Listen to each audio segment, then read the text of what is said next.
How did you get out of the shed? When I came home, my Mill was the first to say that to me. I hadn't been trapped anywhere. In fact, I just got back from the gym, wondering if my Mill misunderstood something. I headed to the backyard shed. From inside, I heard a familiar voice groaning. My name is Christine, and I'm 32 years old. I live with my husband, Bob, who's 3 years older than me, and my in-laws. I've been living with my in-laws since I got married. It was my MIL's strong wish. Being raised by a single dad, I was very happy that my Mill wanted to live with me. My own mother passed away due to illness when I was young. Since then, it was just me and my dad. He was very kind and loved me as much as two parents would. Still, I sometimes miss my mom. After getting married, having a mother figure was something I was thrilled about, especially since she wanted us to live together. My hopes were high, but my hopes were shattered. My Mill seemed to think of me as a maid or servant. On the day I moved in, my Mill told me, from today, you'll be doing all the household chores here. If you slack off even a little, be prepared to redo it. That's when my faint hope of a peaceful life with my Mill vanished. Furthermore, there was my Sil, Tammy,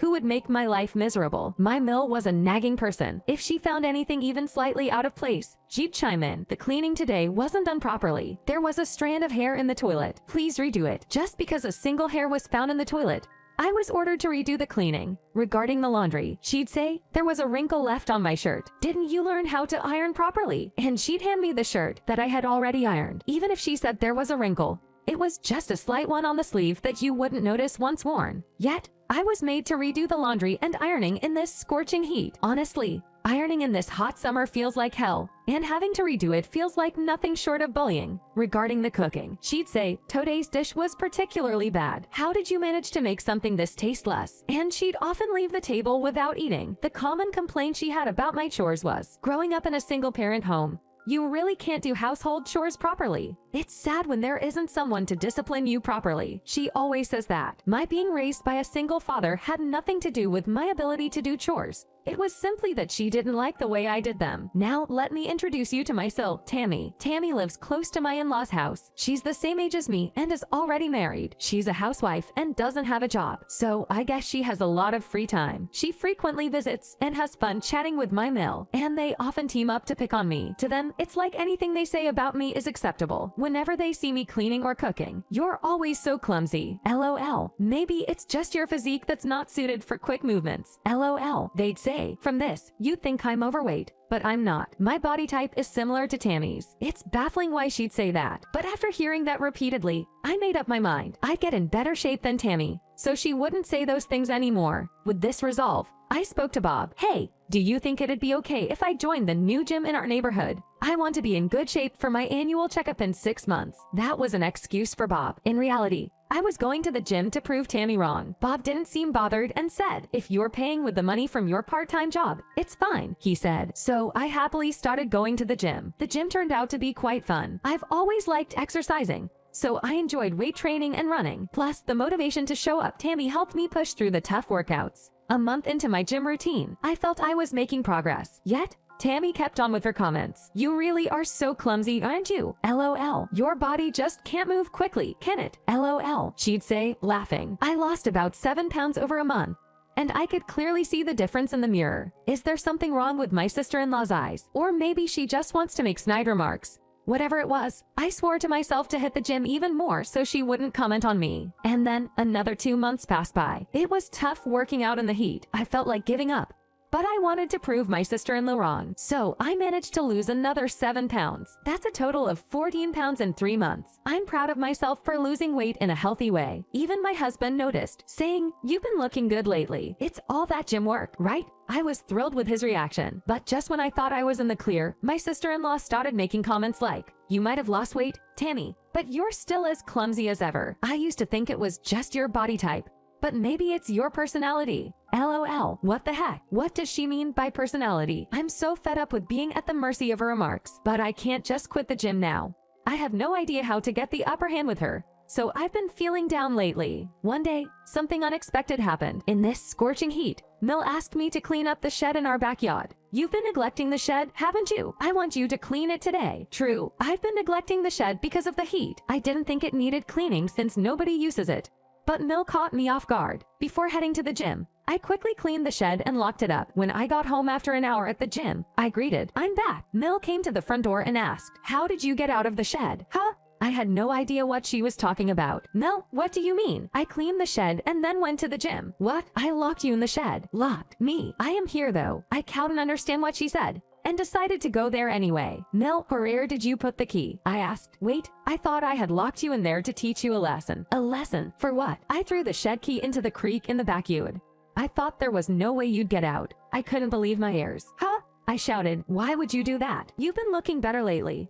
And it seemed to upset my daughter, Tammy. I thought I'd punish you a little. Speaking of Tammy, isn't she supposed to visit today? Huh? Mill had a realization and rushed to the shed. She banged on the door, and from inside, we heard a faint help. I recognized that voice. Same to Mill. Tammy. Mill screamed. The voice we heard from shed was Tammy's. It turned out that the one locked inside the shed was my sister-in-law. I remembered there was a spare key for the shed, so I rushed inside the house to find it. Meanwhile, Mill kept banging on the shed door and yelling. Tammy, without being much of help, shouting wasn't going to open it. She's probably been trapped in there for about an hour, so she could be in real danger from heat stroke. The best thing to do would be to quickly look for the key. But my useless Mill. It took about 5 minutes to find the key once I went inside the house. Surprisingly, I found the key rather quickly. With the key in hand, I rushed to the shed in the backyard, and when I opened the shed with the key, there she was, my sister-in-law, lying inside. She was barely breathing, and I knew this was bad. I immediately called 911,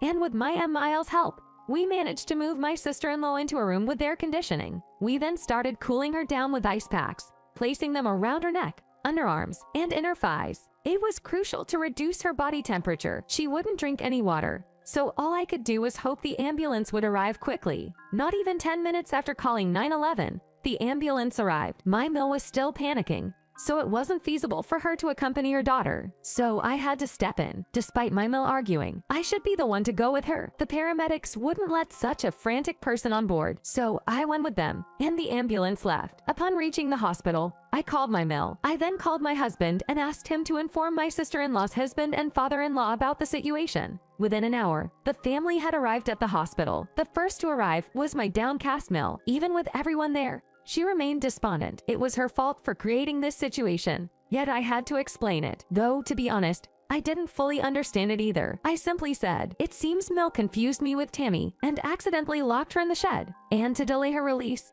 she apparently threw the key into the backyard creek. I explained. The family was just as clueless after hearing my explanation. The details would probably only be clear after Tammy recovers. She was put on an 4 drip and woke up about 2 hours after arriving at the hospital. It was clear she had been in grave danger. Once Tammy woke up, it was decided she'd stay in the hospital for just 1 day. Her husband would be with her from now on, so the rest of us decided to head home. During this time, my Mill didn't say a word. Once we got home, my father-in-law began interrogating her. Damn it, woman, what on earth was today's commotion about? Say something. This was more of a scolding than a question. Perhaps my husband also demanded answers from Mill. If we're to believe what Tammy said, did you intend to lock her up? Why would you even think of doing something like that? Despite being questioned by the two of them, my Mill remained silent. I have no idea how to let her speak. I wondered if she'd talk if Tammy were present. The next day, Tammy, having been discharged, came to the house. I had already asked her husband to bring her. Upon seeing Tammy, Mill finally spoke. Tammy, are you all right now? Mill tried to hold Tammy's hand, but Tammy pushed it away. How dare you lock me up and then ask if I'm okay? I heard you gleefully saying I couldn't be saved, and yet you ask if I'm okay. What's your deal? My Mill looked shocked after hearing this from Tammy, but she quickly started making excuses. Listen, Tammy, I wanted to teach that overconfident Tammy a lesson, but I never imagined you'd be in the shed. I'm truly sorry. Please forgive me. My husband then interjected. Hold on, Mom. I can't ignore what you just said. Did you really intend to lock Catherine up? Did you think it'd be fine if something happened to her? Caught off guard, the Mill was flustered. No way. I would have obviously gone to help her when it was time. I heard you threw the key in the river. Well, that was. In the end, the Mill was cornered. She felt trapped, not just by her son, but also by her daughter. It was then the father-in-law spoke up. We're getting divorced. It was an unexpected declaration. You put our kids in danger and make excuses. I'm fed up with you. Haven't you always been horrible to Catherine? Did you think I didn't know? He had been told about how Catherine had been treated like a maid in the house just yesterday by the Mill herself. That must have made him decide. The Mill started to panic. Dad, divorcing over this. Isn't that an overreaction? It was just a little mischief. Besides, it's natural for a daughter-in-law to serve the household she marries into. A little bit of strictness is unavoidable. As for Catherine, Tammy had said some pretty mean things too. What about that? Huh? The mill was desperate. It was evident she wanted to save herself, even if it meant exposing her own daughter. Mom, that's irrelevant right now. Tammy, the daughter, exclaimed in a panic. It was chaos. I was lost on what should be done next. Finally, my husband stepped in. It's clear both you, Mom, and Tammy have been bullying Catherine. We'll leave this place. Whether you get divorced or you and Tammy fight, it doesn't concern us anymore. You can keep arguing for all we care. Saying this, he took my hand and led me to our room. He began packing our essentials. Just pack what we absolutely need. We'll ask Dad to send the rest later. Let's stay in a monthly rental for a while and look for a new place during that time. And with that, we could finally leave my husband's parents' home. I was relieved that the days of being tormented by the mill and Tammy were over. As we left, the mill and Tammy were arguing,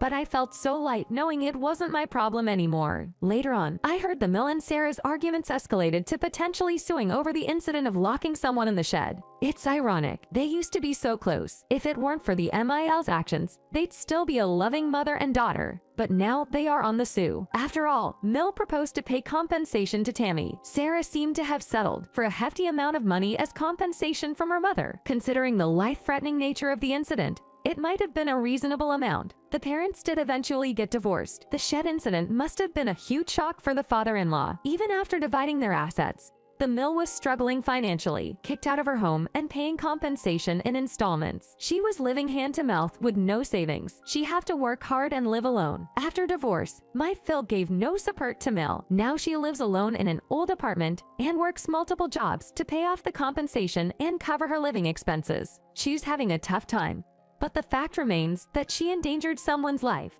I hope she reflects on her actions for the rest of her life. As for us, the father-in-law invited us to come back home, but my husband firmly refused. Cleary, he said we will live together, just two of us. He probably thought I'd have a hard time if we returned. I feel lucky to have such a supportive husband. We have cut off ties with the mill and Sarah, but we still occasionally talk to the father-in-law. We look forward to peaceful days ahead, just the two of us. By the way, my husband mentioned how fit I've become, so I plan to continue my gym visits.